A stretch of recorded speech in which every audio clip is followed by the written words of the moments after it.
José Anselmo dos Santos, ilustre cacilandense, deixou seu suor e pranto no chão sul mato-grossense. Um filho de lavrador que lutou pra ser doutor, essa glória lhe pertence. Lá no bolsão do estado, naquele rincão bonito, tinha um senhor respeitado lá na fazenda Palmito, o seu Anselmo Pedroso, humilde agricultor.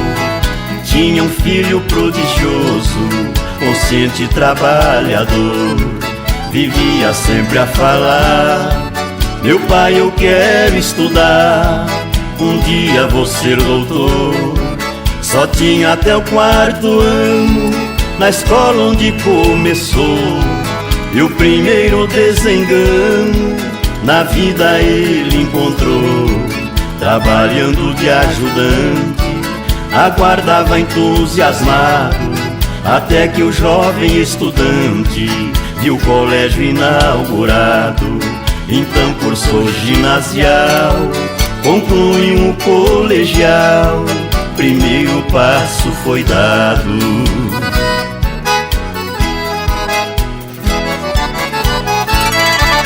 No fim dos anos 60, seu querido pai morreu.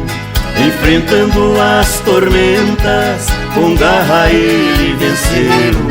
Apesar do sofrimento, mantinha a sua bandeira, até que chegou o momento de superar a barreira. Em Uberlândia estudou, em Direito se formou e começou a carreira. Em sua terra natal tem um passado de glória, na exatoria local seu nome ficou na história. Num concurso disputado na Receita Estadual, ele então foi aprovado, ingressou como fiscal, delegado competente, depois superintendente, foi a função principal.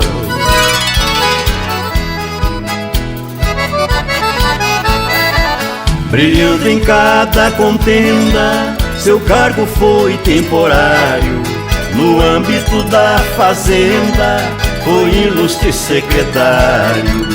O passado que remonta enobrece esse guerreiro. Alçou o Tribunal de Contas, onde hoje é conselheiro. Trabalhou com lealdade, empenho e honestidade, por isso chegou primeiro. Morando na capital, vive cercado de amigos, num convívio fraternal. Sua mãe mora consigo, 3 filhos e uma filha testemunham seu passado. Dona Sônia é luz que brilha, lutando sempre a seu lado. Seu pai descansa no céu, orgulhoso do papel desse seu filho adorado.